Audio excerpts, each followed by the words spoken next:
Why Google struggles with hardware.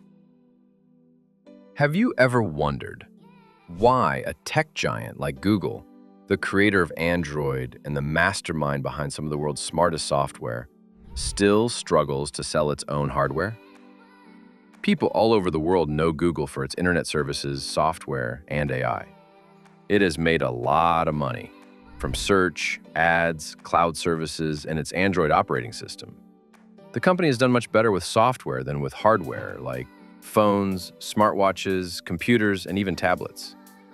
Even though its devices have gotten a lot better in recent years, they are still not as popular or as loyal to the brand as those of its competitors.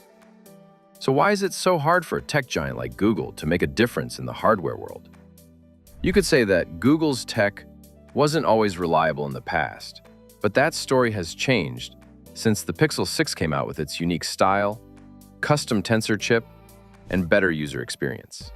The Pixel 7 Pro, Pixel Fold, and Pixel Tablet show that Google can now make high-end products that are competitive and look great together. For example, the Pixel 7 Pro is a good option to high-end phones like the Samsung Galaxy S23 Plus. Many people think that its camera system, which is driven by Google's great software, is the best in the business. It is no longer a question of how good the gear is. In the same way, Google's smart home products with the Nest name, such as the Nest Mini, Nest Hub, and Nest Cam, have been very successful. In fact, Google has a 20.5% share of the world's smart speaker market, which is second only to Amazon. In 2016, they only sold 500,000 units. By 2025, they expect to have sold 140 million units. What's stopping Google? If the tech is good and the user experience is getting better, although they are getting more and more praise, Google's smartphones are still a very small part of the market. Apple had 30.11% of the US smartphone market in September 2022, while Google had 2.28%. That little bit of the world market doesn't even show up on most charts. That's a shocking fact, especially since Google owns Android, and it's the most popular mobile OS in the world. It's not a question of whether Google can make great phones. Yes, it can. The real question is, why don't people buy them? There are many parts to the answer, and a lot of it comes down to strategy, character, and trust. Google's hardware projects have felt more like tests than full-on product lines for years. There have been great times, like when the Pixel phones or the first Google Home speakers came out, but they've often been followed by misunderstanding or being left behind. Let's look at the Pixelbook. In theory, a high-end Chromebook that cost $1,200 sounded good. It would have nice tech and Google's clean design style. But Chrome OS was, and still is, a light OS made for web-focused jobs that don't cost a lot of money. The Pixelbook was an odd and expensive mismatch because of this. It got better placement in later models, like the Pixelbook Go, but the damage had already been done. In the end, the whole Pixelbook line was taken off the market. Things were also not always the same with the Pixel phone range. Apple and Samsung made it easy to upgrade and release new products every year, but Google's attempts seemed less serious. For example, the Pixel 4 got a lot of bad reviews for having short battery lives and unnecessary features. Before the Pixel 6, Google's phones didn't really push the limits, and when they did, they fell short. It's been hard for Google to gain customers' trust because it doesn't have a clear message or personality. People want to know that if they buy a name now, it will still be around and be taken care of in a few years. Not always with Google has that peace of mind been there. Another problem is that Google is often late to the party. It often comes out with new types of products years after other companies have already ruled the market. The Pixel Watch came out a long time after Apple and Samsung had already made a name for themselves in the smartwatch market. People didn't think the first generation version had the polish they were hoping for, which made them doubt Google's hardware skills even more. Pixel Fold.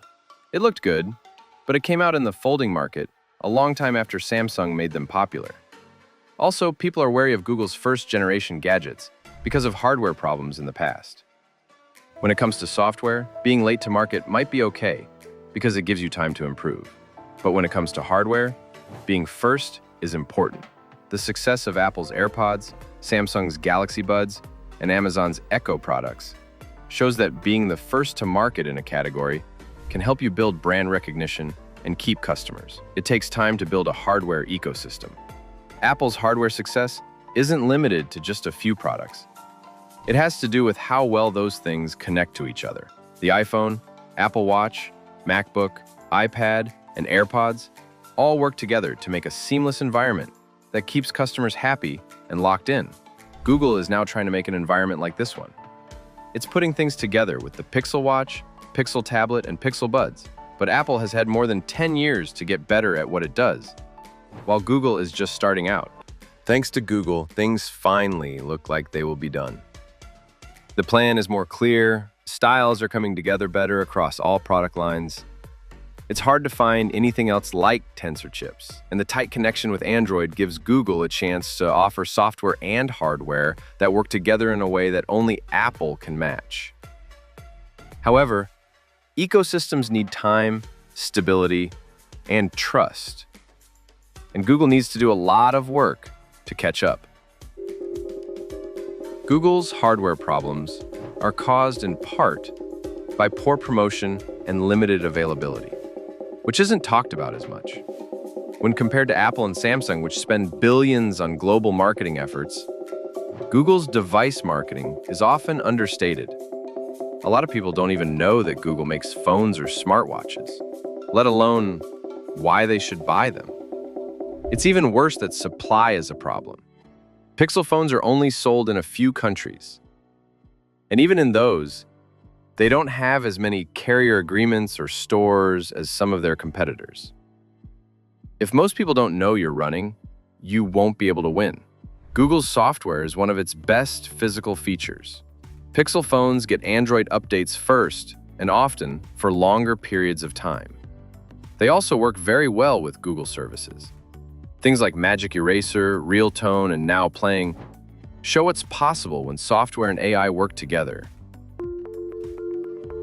But great software can't always make up for bad branding, a strategy that isn't constant, and customers who don't trust you.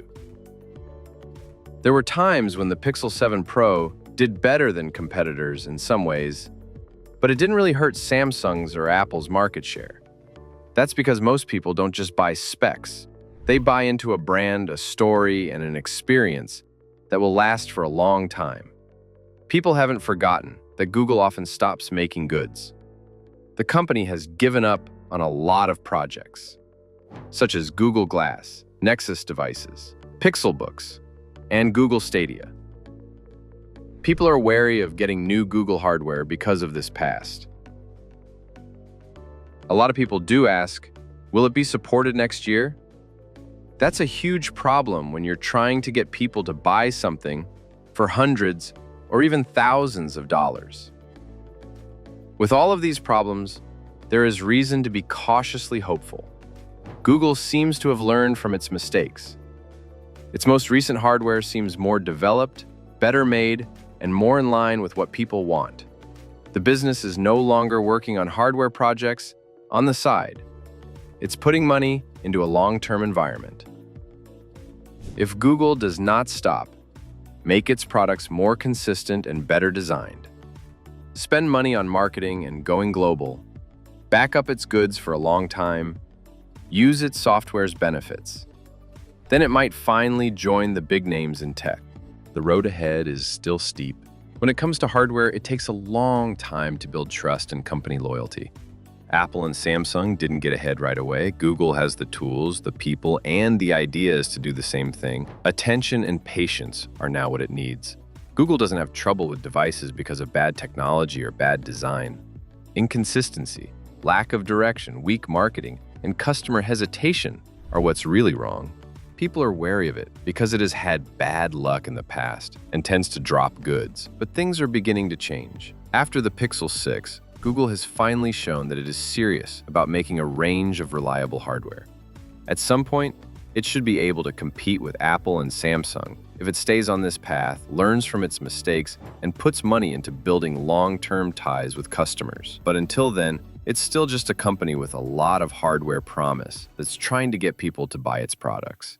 If you enjoy deep dives into tech stories like this, don't forget to hit that subscribe button and turn on the bell so you never miss what's really going on behind the scenes in the world of tech.